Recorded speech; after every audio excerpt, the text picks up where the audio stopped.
चलो so guys अभी हम लोग क्वेश्चन नंबर 8 स्टार्ट करेंगे। क्वेश्चन नंबर 8 क्या बोल रहा है देखिए। ओके, क्वेश्चन नंबर 8 बोल रहा है following particular have been extracted for the year ended, थोड़ा ध्यान देना कौन सा है, फॉर द ईयर एंडेड है ओके 31 मार्च 2015, पूरे साल का है। From the books of Mrs Ashwin manufacturing company limited, आपको in the books of Mrs Ashwin manufacturing limited लिखना है। ओके, उसके बाद कॉस्ट शीट बनाना है, कुछ चीज़ें दी हुई है, ये सारी चीज़ें दी हुई है, कहाँ कहाँ पे जाएगा वो आप लोगों को क्या करना है, बताना है। एंड देन उसके बाद आप लोगों को कुछ चीज़ें नीचे की तरफ दी हुई है। और देखिए बच्चा, ये क्वेश्चन में यूनिट्स देख के पहचान में आ जाना चाहिए कि ये सेकंड टाइप का क्वेश्चन है। समझ में आ गया कौन से टाइप का क्वेश्चन है, सेकंड, यूनिट्स दिया हुआ है क्वेश्चन के अंदर, ये बात सबको समझ में आ गया। अब मेरे बच्चों देखिए कुछ चीज़ें दी हुई है। ओके, ये सारी चीज़ें दी हुई है, राइट। एंड उसके बाद हमें यहाँ पे कुछ चीज़ें भी दिया है। Closing stock of raw material 1,95,000 रुपये का क्लोजिंग स्टॉक है, 1,95,000 रुपीज़ का। वर्क इन प्रोग्रेस में हमारे देखिए ये closing stock of work in progress रहेगा, थोड़ा ध्यान देना। ओके, ये कौन सा रहेगा, ये closing stock of raw material ये है, ये closing stock of work in progress ये है। Okay, during the year 1,50,000 units were produce, हमने 1,50,000 यूनिट्स हमने प्रोड्यूस किया, ये क्वांटिटी प्रोड्यूस हो गया। ओके, आगे बोला out of which 7,000 units cost and total, ये इनकम्प्लीट है सेंटेंस, देखा मैंने बोला ना इनकम्प्लीट है, थोड़ा 2 मिनट दो मेरे को। ओके, तो देखियो यहाँ पे क्या बोल रहा है, out of which 700 units unsold रहेगा बच्चा, इसको आप यहाँ पे क्या लिखोगे, यूनिट्स अनसोल्ड। ओके, याद रखना ये अनसोल्ड मतलब ये क्लोजिंग स्टॉक रहेगा, थोड़ा सा मिसप्रिंट हुआ है यहाँ पे, टाइप नहीं हुआ है। ओके, क्या रहेगा, 7,000 यूनिट्स अनसोल्ड मतलब ये क्लोजिंग स्टॉक रहेगा, मतलब क्या, हमने 1,50,000 यूनिट्स हमने प्रोड्यूस किया है, जिसमें से 7,000 यूनिट्स हमारे पास पड़ा हुआ है, अभी भी अनसोल्ड है, याद रहेगा।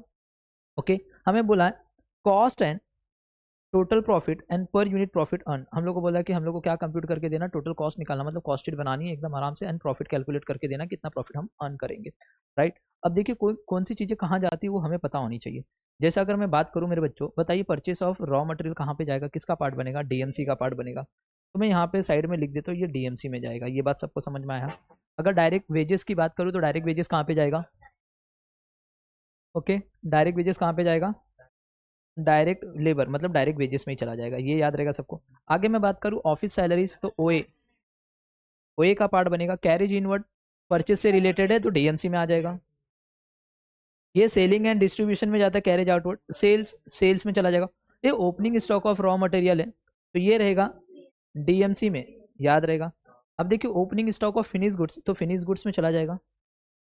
और देखिए opening stock of finish goods दिया मतलब क्वांटिटी डिटेल्स जब बनाएंगे तो वहाँ पे हमें ओपनिंग स्टॉक की वैल्यू, ओपनिंग स्टॉक का यूनिट्स दिया हुआ है, यहाँ पे क्वांटिटी प्रोड्यूस का यूनिट्स दिया हुआ है, यहाँ पे क्लोजिंग स्टॉक का यूनिट्स दिया है, तो हम क्वांटिटी सोल्ड निकाल सकते हैं कि कितना क्वांटिटी हमने बेचा है, याद रहेगा सबको। अब चलो बच्चे यहाँ पे देखिए, ये तो हो गया। अब मेरे को बताओ ये वर्क इन प्रोग्रेस है, ओपनिंग स्टॉक ऑफ WIP है, क्या ये, क्या ये तुम लोग के साथ ही होता है जब तुम लोग आते हो, गया ये,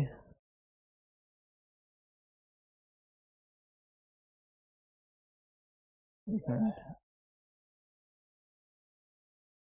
रुक जा, होगा उस दिन तुम लोग के जाने के बाद बराबर हुआ था।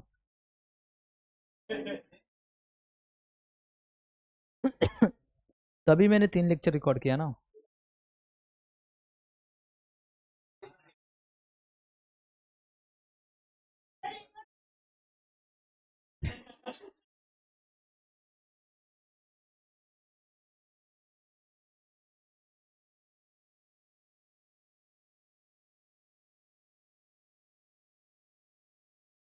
इसका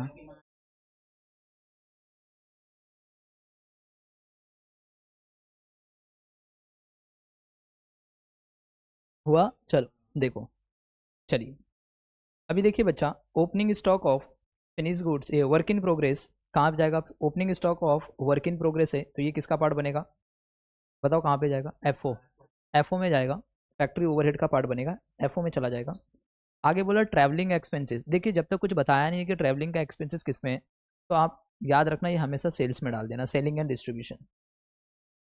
नेक्स्ट, इंटरेस्ट ऑन कैपिटल हमारे कॉस्ट शीट में नहीं आता, इसे इग्नोर कर देंगे हम लोग। अगर मैं एडवर्टाइजिंग की बात करूँ तो एडवर्टाइजिंग सेलिंग एंड डिस्ट्रीब्यूशन में चला जाता है मेरे बच्चों। आगे मैं बात करूँ पावर, पावर कहाँ, फैक्ट्री में। अगर सपोज इसके आगे डायरेक्ट पावर लिखा होता तो डायरेक्ट एक्सपेंसेस, याद रहेगा, वेरी गुड, जिंदगी में बहुत आगे जाओगे तुम लोग। ओके, अगर मैं बात करूँ इनकम टैक्स तो मेरे बच्चों कहाँ पे जाएगा, इनकम टैक्स कॉस्ट शीट में आता नहीं है, ये याद रहेगा सबको। अगर मैं बात करूँ एजेंट की कमीशन, किसका, एजेंट कमीशन की बात करूँ तो एजेंट कमीशन हमारे सेलिंग एंड डिस्ट्रीब्यूशन का पार्ट बनेगा, गुड्स को सोल्ड करवाने के लिए एजेंट को हमने कमीशन दिया है, याद रहेगा, तो ये सेलिंग एंड डिस्ट्रीब्यूशन का पार्ट बनेगा। अगर मैं प्लांट मेंटेनेंस की बात करूँ तो प्लांट पहले तो देखो फैक्ट्री में होता है, उसके मेंटेनेंस का खर्चा, अगर सिर्फ प्लांट रहता तो ये असेट हो जाता और असेट हमारे कॉस्ट शीट में नहीं आता, ये बात सबको समझ में आया मेरे बच्चों। तो ये प्लांट का मेंटेनेंस का खर्चा, यस, ये हमारे फैक्ट्री ओवरहेड का पार्ट बनेगा, क्योंकि प्लांट हमारे फैक्ट्री में होता है। अगर मैं रेंट एंड लाइटिंग की बात करूँ, बोल रहा है कि रेंट एंड लाइटिंग वो बोल रहा है 9th and 10th for factory, ये भी इनकम्प्लीट है, 1 मिनट रुक जाओ, क्वेश्चन बराबर है, क्वेश्चन बराबर दिया, ओके।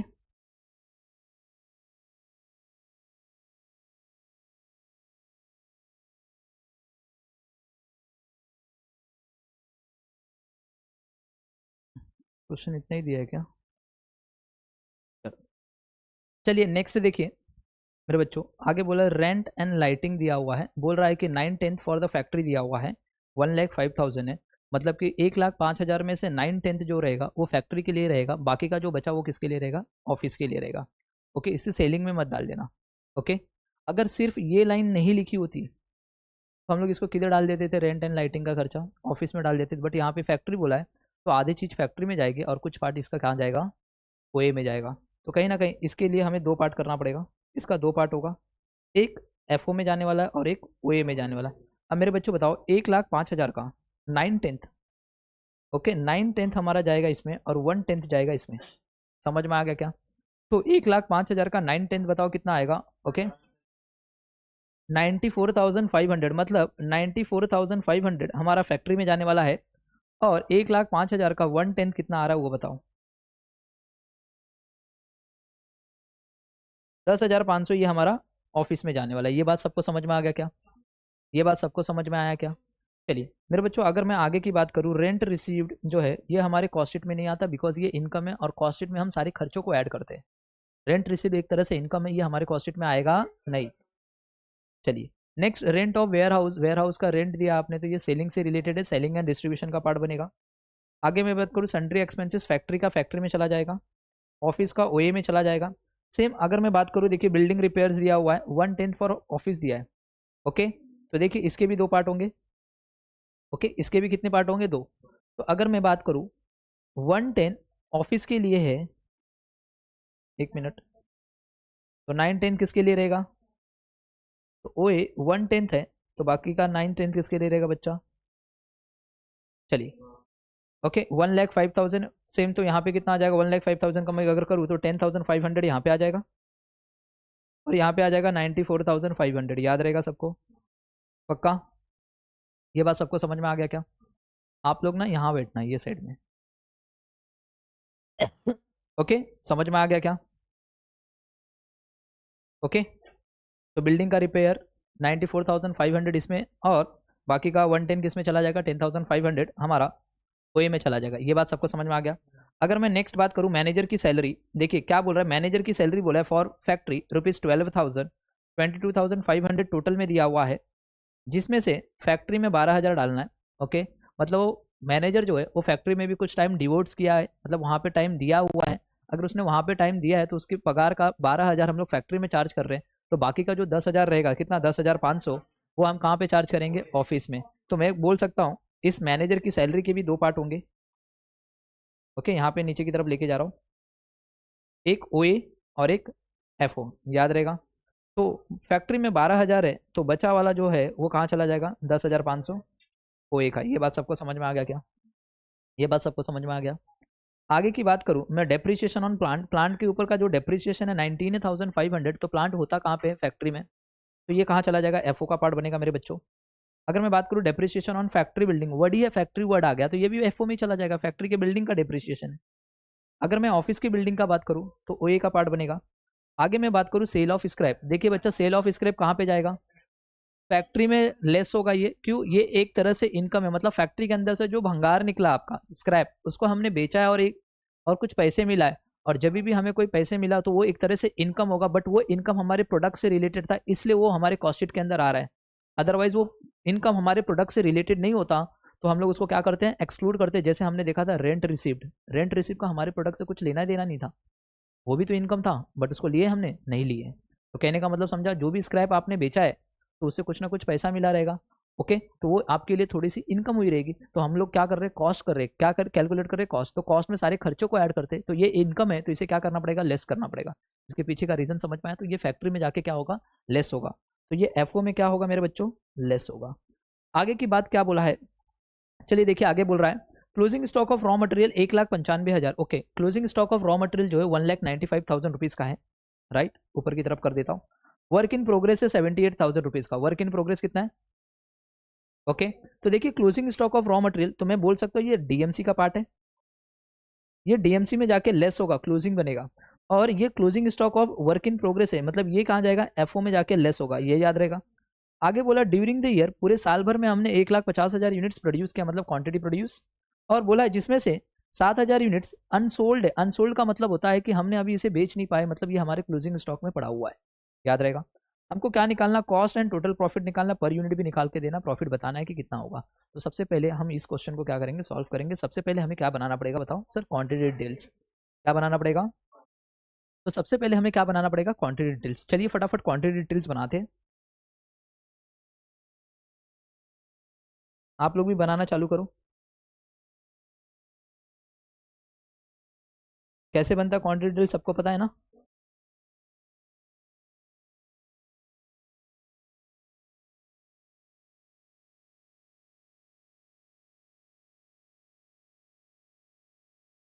चलिए, तो सबसे पहले क्या लिखना, opening stock of finish goods.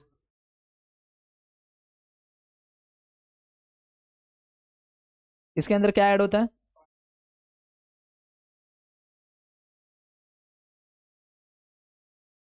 Quantity produced. चलिए क्वांटिटी प्रोड्यूस के बाद मेरे बच्चों क्या करना है, एक लाइन छोड़ के इसमें से लेस होता है क्या, हम कहाँ पहुंच जाते हैं मेरे बच्चों।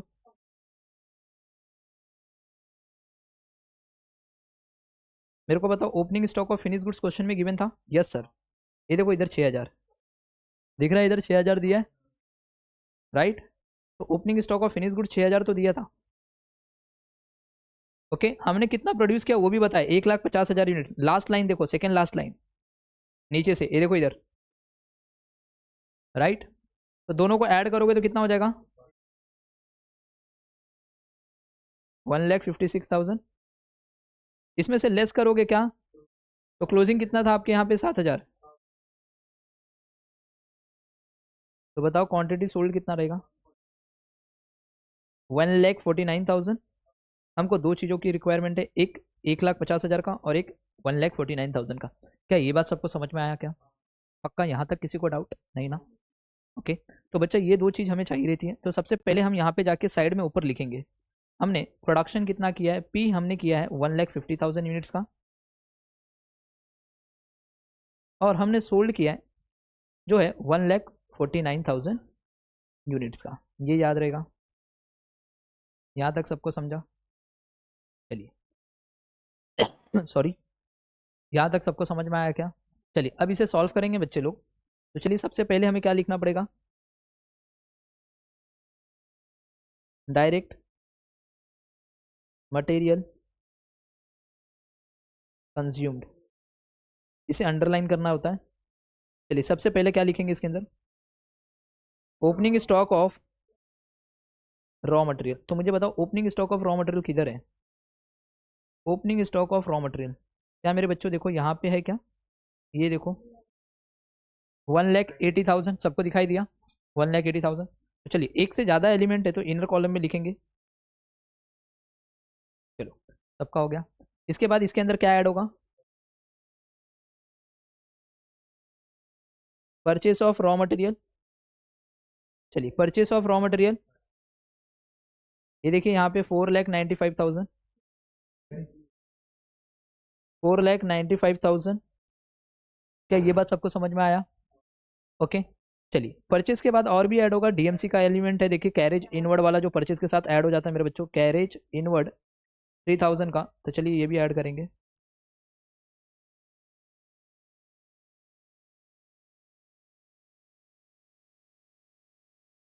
चलिए 3000 हो गया ये भी। अब इसमें से क्या लेस होगा सर, डीएमसी का और कोई एलिमेंट है क्या? देखो सर नीचे की तरफ देखो, डीएमसी का एक एलिमेंट था क्लोजिंग वाला, ये वाला 1,95,000 का, जो नीचे की तरफ एडजस्टमेंट के यहाँ पे नीचे लिखा हो, closing stock of raw material, याद रहेगा 1,95,000 है। क्या हुआ? तो ये लेस कर देंगे इसमें से, तो less closing stock of raw material कितना, 1,95,000। तो मुझे बताओ कितना आ रहा है 4 लाख। चलिए ये आ गया 4,83,000। क्या यहाँ तक सबको समझा? क्या हमने डायरेक्ट मटेरियल कंज्यूम्ड का पार्ट लिख लिया? ओके, यहाँ तक किसी को डाउट? बोलो नहीं। अब मेरे बच्चों अभी क्या करेंगे, दूसरे नंबर पे क्या था, डायरेक्ट वेजेस। और डायरेक्ट वेजेस में एक ही एलिमेंट ही दिया हुआ है, डायरेक्ट वेजेस 3,18,000, ये देखिए यहाँ पे सेकेंड नंबर पे। ओके, तो डायरेक्ट वेजेस लिख लेते हैं यहाँ पे, आउटर कॉलम में एक ही एलिमेंट है तो एक ही। क्या यहाँ तक सबको समझा? चलिए जैसे ये हो गया, क्या क्वेश्चन के अंदर डायरेक्ट एक्सपेंसेस कहीं पे भी गिवन है? नहीं है। डायरेक्ट एक्सपेंसेस क्वेश्चन में गिवन है? नहीं है। तो डायरेक्ट एक्सपेंसेस नहीं है तो आप नहीं लिखेंगे तो भी चलेगा। ओके, अगर लिखते हो तो उसको ब्लैंक कर देना, अमाउंट कॉलम ब्लैंक कर देना, ये याद रहेगा। तो नहीं लिखोगे तो भी चलेगा। तो दोनों को ऐड कीजिए, हमें क्या मिल जाएगा, प्राइम कॉस्ट। चलिए इन दोनों अमाउंट को ऐड करो और मुझे बताओ कितना आ रहा है। 8 लाख,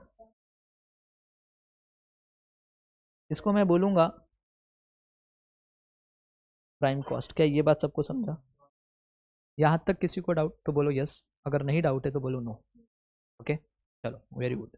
चलिए इसके बाद बच्चा क्या ऐड होगा,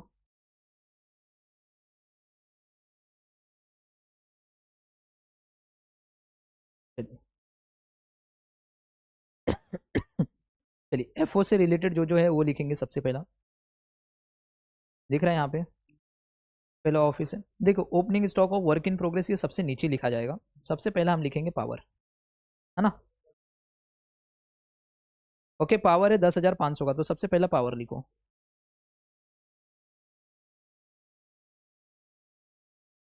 कितना था, 10,500। चलिए पावर के बाद बच्चा क्या है, देखिए प्लांट मेंटेनेंस का खर्चा जो ये है, देखो इधर 37,500।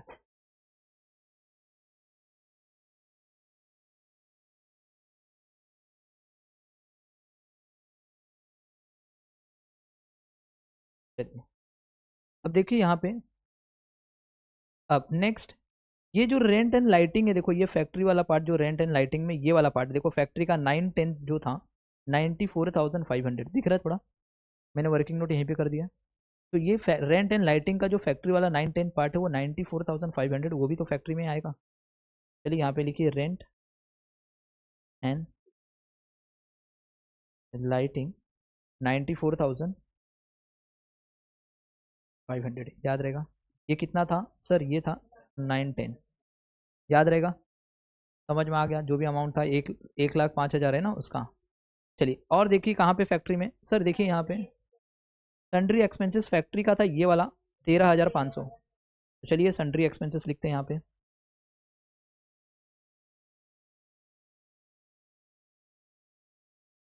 एस नहीं है ना, 13,500।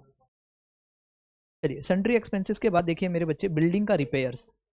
तो बिल्डिंग के रिपेयर्स में देखिए ये वाला पार्ट नीचे वाला दिख रहा है, 9/10 वाला फैक्ट्री का था, बिल्डिंग रिपेयर्स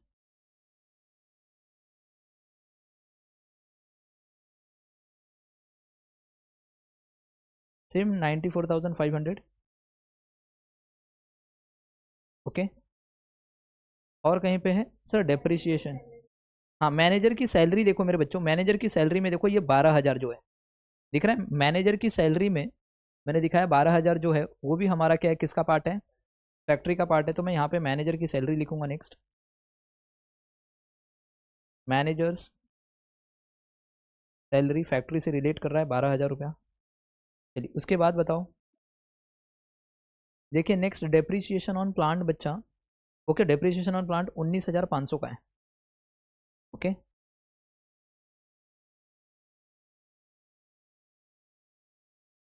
19,500। चलिए उसके बाद देखो बच्चा, फैक्ट्री बिल्डिंग, ये देखो फैक्ट्री बिल्डिंग है सर, ये 7,500 है। तो डेप्रीशिएशन ऑन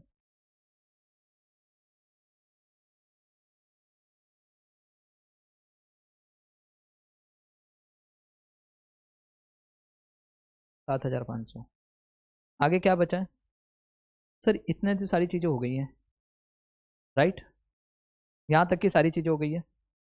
अब कुछ चीज़ें बाकी है नहीं। अब देखो बच्चा, एफ से और कौन सी चीज़ें बाकी है? एक तो सर ओपनिंग WIP बाकी है, ये वाला, ऊपर तो कुछ नहीं है ना, हाँ। और एक क्लोजिंग WIP बाकी इधर वाला, और एक सेल ऑफ स्क्रैप बाकी है। तो पहले सेल ऑफ स्क्रैप माइनस कर देना। ओके, पहले सेल ऑफ स्क्रैप क्या कर देना? माइनस। ओके, तो यहीं से पहले सेल ऑफ स्क्रैप को माइनस कर दो, तो इसमें से लेस कर देना क्या? सेल ऑफ स्क्रैप, याद रहेगा। तो आप ना थोड़ा ध्यान देना, ये लेस का साइन लिखने से बेटर है आप इसे लेस कर देना ऐसा। सेल ऑफ स्क्रैप कितना है मेरे बच्चों? 4,500। लेस करो और बताओ, और इसको इनर कॉलम में ही लिखो अभी के लिए।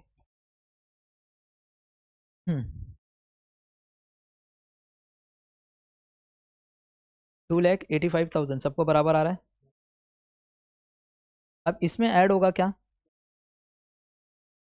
ओपनिंग WIP, याद रहेगा आपको पूरा लिखना। ओपनिंग वर्क इन प्रोग्रेस आपको पूरा लिखना है। ओपनिंग WIP कितना है सर? ओपनिंग WIP जो है वो यहाँ के ऊपर दिया हुआ, देखो वर्क इन प्रोग्रेस 66,000 कितना दिया है, समझ में आया? तो ओपनिंग WIP है 66,000, याद रहेगा। इसमें से क्या लेस होगा मेरे बच्चों? Closing WIP। तो क्लोजिंग WIP नीचे की तरफ दिया हुआ है, देखो यहाँ पे 78,000 दिख रहा है, यहाँ पे नीचे की तरफ दिया 78,000। ये लेस कर दो और इसे आउटर कॉलम में लेके चली जाओ। 2,73,000। ये यहाँ तक सबको समझा? हमारे फैक्ट्री के सारे एलिमेंट हो गए। अब मेरे बच्चों ये 8,01,000, उसके अंदर ये दोनों को ऐड करो और बताओ हमारी वर्क कॉस्ट कितनी आ रही है।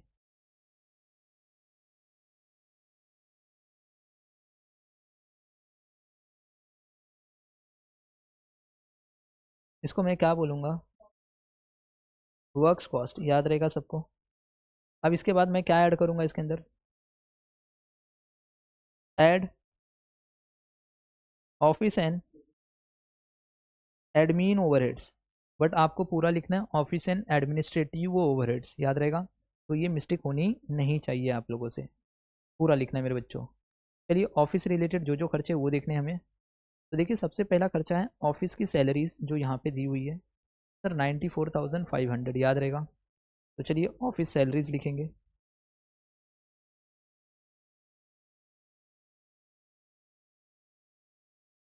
$94,500। चलिए तो उसके बाद देखो, ओके, और कहीं पे है? देखिए अब रेंट एंड लाइटिंग का ये वाला पार्ट देखो, OA का पार्ट है ये 10,500। ओके, तो चलिए ये लिखेंगे रेंट एंड लाइटिंग कितना? 10,500, याद रहेगा। चलिए नेक्स्ट, रेंट एंड लाइटिंग के बाद देखिए सन्ड्री एक्सपेंसेस का ऑफिस का खर्चा ये वाला 25,500, याद रहेगा सबको।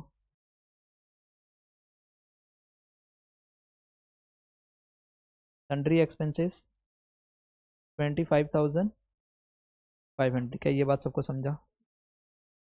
चलिए नेक्स्ट, अगर मैं बात करूँ नेक्स्ट, देखिए ये बिल्डिंग रिपेयर्स में 110 ऑफिस था, ये देखो ये वाला जो हम लोग ने किया यहाँ पे 10,500 दिख रहा है, ये वो ये वाला पार्ट, ये वाला।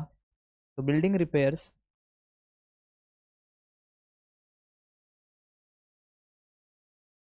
कितना है? 10,500, क्या ये बात सबको समझा? और देखो ऑफिस रिलेटेड कोई खर्चा है? हाँ सर, देखिए मैनेजर की जो सैलरी है बच्चा, उसके अंदर देखो मैंने यहाँ पे वर्किंग नोट में यहाँ पे दिखाया है 10,500 करके दिख रहा है ये। ओए का ये वाला पार्ट क्या है, डेप्रिसिएशन नहीं, मैनेजर की सैलरी है। तो चलिए यहाँ पे लिखेंगे मैनेजर की सैलरी,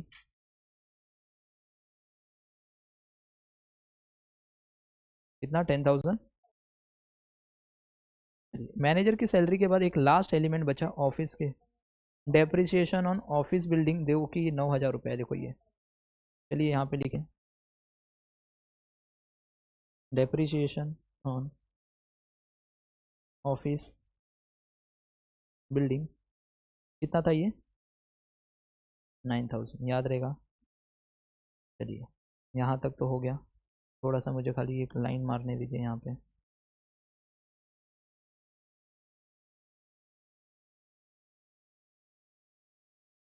चलिए यहाँ तक सबको समझा, कंप्लीट। अब इसको ऐड कीजिए, बताइए कितना आ रहा है। 1 लाख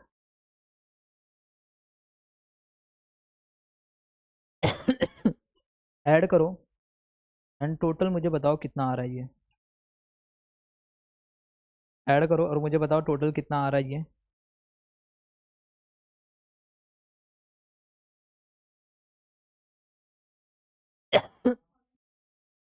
12 लाख। इसको मैं क्या बोलूँगा,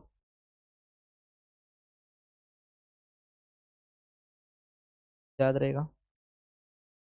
इसके अंदर क्या ऐड होगा, ओपनिंग स्टॉक फिनिश गुड्स। चलिए opening stock of finish goods, देखो मेरे बच्चों, देखिए यहाँ पे 6,000 यूनिट, 44,910 रुपये, देखो ये 44,910 रुपया दिया, 44,910 रुपीज़। ये मेरा ओपनिंग स्टॉक रहेगा, जो मैं यहाँ पे लिखूँगा 44,910। इसी में से मैं लेस करूँगा क्या, बट क्लोजिंग स्टॉक और finish goods should be valued at cost of production होता है। तो क्लोजिंग स्टॉक में मेरे पास कितना माल पड़ा हुआ है वो पहले देखो। सर अगर मैं बात करूँ तो क्लोजिंग स्टॉक में देखिए 7,000 यूनिट पड़ा हुआ है, राइट। अब ये 7,000 यूनिट को किसके ऊपर निकालना है, कॉस्ट ऑफ प्रोडक्शन के सीपीयू पे। चलिए तो देखिए यहाँ पे 7,000 तो मैं यहाँ पे लिख देता हूँ इनटू, अब क्या करना है, कॉस्ट ऑफ प्रोडक्शन का सीपीयू निकालना है। तो कॉस्ट ऑफ प्रोडक्शन कितना है, 12,34,500 है। इसको किससे डिवाइड करोगे सर, इस 1,50,000 यूनिट से, पी से डिवाइड करो और बताओ कितना आ रहा है, कितना आ रहा है। 12,34,500 डिवाइड बाय 1,50,000,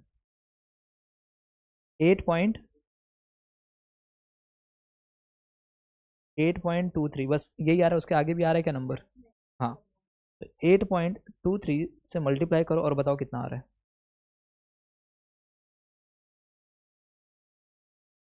57,000। अब इसको क्या करना, लेस है ना, तो लेस कर दो। आप कहाँ पहुँच जाओगे, कहाँ पहुँच जाओगे, ये हम पहुँच जाएंगे कॉस्ट ऑफ गुड्स, तो बताओ कितना आ रहा है।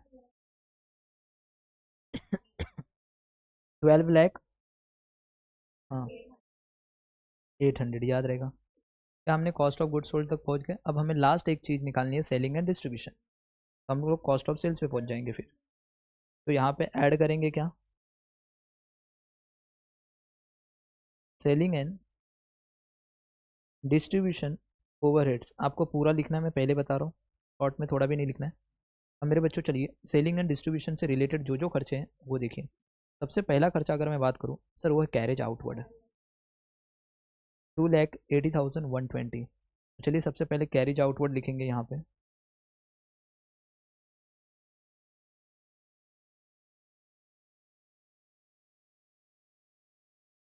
कितना है, 2,80,120, याद रहेगा। चलिए कैरेज आउटवर्ड के बाद दूसरे नंबर पे बताओ क्या है। देखिए ट्रैवलिंग की एक्सपेंसेस, जो ट्रैवलिंग एक्सपेंसेस, ये भी मेरा सेलिंग एंड डिस्ट्रीब्यूशन का पार्ट है, 11,920 रुपया, राइट। तो मैं ट्रैवलिंग एक्सपेंसेस ले लेता हूँ यहाँ पे।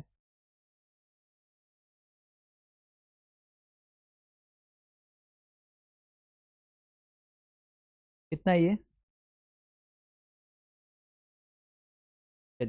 ट्रैवलिंग एक्सपेंसेस के बाद बच्चा नेक्स्ट क्या है मेरे पास?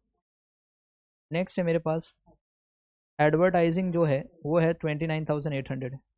चलिए यहाँ पे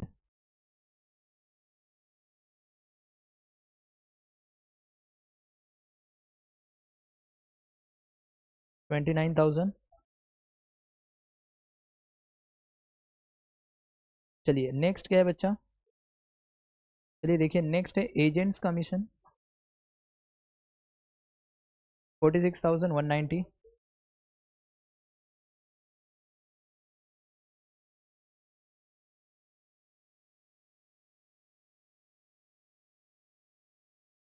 कितना ये 40,000 46,190। चलिए लास्ट एंड फाइनल एक ही एलिमेंट बचा है ना। चलिए देखिए यहाँ पे लास्ट एक एलिमेंट बाकी, रेंट ऑफ वेयर हाउस 5960। चलिए यहाँ पे बचा है रेंट ऑफ वेयर हाउस 59। बस टोटल कर लो इसका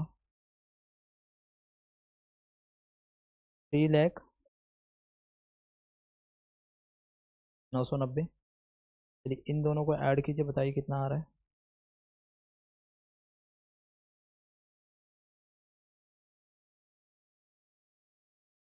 15,95,790। अब मेरे बच्चों इसके अंदर क्या ऐड होगा बोलो? इसके अंदर प्रॉफिट को हम ऐड कर लेंगे। हम कहाँ पहुँच जाएंगे? सेल्स में। तो सेल्स क्वेश्चन में गिवन है क्या? चलिए बताइए सेल्स कितना दिया है मेरे बच्चों? देखो सेल्स कहाँ पे दिया, देखो ये देखो सेल्स दिया है 16 लाख रुपए का सेल्स हुआ है। दिख रहा है हमने सारी चीज़ें कर ली, एक भी चीज़ नहीं है। सेल ऑफ स्क्रैप को भी हमने कर लिया था, ये वाला भी। तो कोई भी चीज़ हमारा पेंडिंग नहीं है। ओके लास्ट सेल्स जो है 16 लाख रुपीज़। ओके तो मुझे बताओ प्रॉफिट कितना आ रहा है? 4,210 रुपये, ये हमारा बैलेंसिंग फिगर जो प्रॉफिट आया। क्या हमने पूरा कर लिया क्वेश्चन? बड़ा क्वेश्चन था ये, सबसे बड़ा क्वेश्चन दिख रहा था। अब हमें सीपीयू निकालना है, तो कॉस्ट ऑफ प्रोडक्शन तक के सारे सीपीयू हम लोग किसके ऊपर निकालेंगे? ओके कॉस्ट ऑफ प्रोडक्शन तक का सारा सीपीयू हम लोग प्रोडक्शन के ऊपर निकालेंगे। किसके ऊपर? पी फॉर मतलब प्रोडक्शन, मतलब 1,50,000 के ऊपर। तो ऑलरेडी सबको पता है अगर मुझे सीपीयू चाहिए तो कैलसी में क्या करना पड़ेगा? 1/1,50,000, 1/1,50,000 इंटू लास्ट कॉलम में जो है उसका अमाउंट करो, ये आएगा। बताओ कितना आ रहा है? 1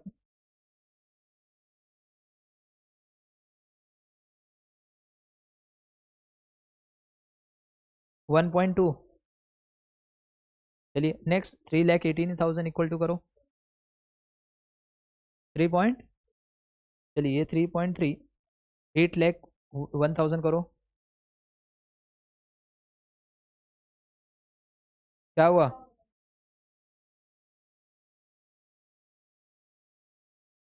है ये 3.2 है। अभी नेक्स्ट बस ये तुम लोग ना मेरे को सुहा कर दे रहे हो। तुम लोग क्या आ रहा है वो बताओ? पूरा पूरा मेरा एडिट करवाएगा तुम लोग। मेरा ये आधा घंटा पौना घंटा वेस्ट हो गया। चलो कोई बात नहीं, बोलो अभी यहाँ पे कितना आ रहा है? पहले वाले का कितना आ रहा है? 3.2। ओके 3 लाख 2.1। नेक्स्ट स्टूल 73 का कितना आ रहा है? 1.8 7.1 इस कितना आ रहा है इसका? 1.07। तो 7 एक 8 हो जाएगा, 817 आ जाएगा। इसका इसका बताओ, इसका इसको डिवाइड करो। 1,60,500 डिवाइड बाय 1,50,000 069 आ रहा है। हाँ ओके 12,34,500 डिवाइड बाय 8.23। अभी देखिए नो नो नो, इसका कुछ नहीं होता, इसका कुछ नहीं होता। अब देखिए कॉस्ट ऑफ गुड्स सोल्ड है ना, सोल्ड मतलब यहाँ से सोल्ड से किससे डिवाइड करेंगे 1,49,000 से। ओके 1,49,000 से कितना आ रहा है 8.20। चलिए नेक्स्ट 3,73,000 ये कितना आएगा 2.51। इसको करोगे तो ये आएगा 10.71। इसको करोगे तो कितना आएगा 0.03 एंड फाइनल वाले को करोगे तो 10.74। बात खत्म। तो गाइज इसी के साथ ये क्वेश्चन आपका कंप्लीट हो रहा है, जो कि सबसे बड़ा क्वेश्चन दिखाई दे रहा था आपके बुक का। और ये TY BCom में आया था 2015 में अक्टूबर में। ये उस टाइम पे ये 20 नंबर या 15 नंबर का, उस टाइम पे 15 नंबर का हुआ करता था क्वेश्चन। कितने मार्क का हुआ करता था राइट, तो ये 15 मार्क का था। ओके जिस टाइम पे मैंने 2015 में जब ये दिया था, तो ये क्वेश्चन मेरे टाइम का है। ओके तो ये क्वेश्चन आप लोग आराम से कर सकते हो, इजी क्वेश्चन है, करिए इसको। ओके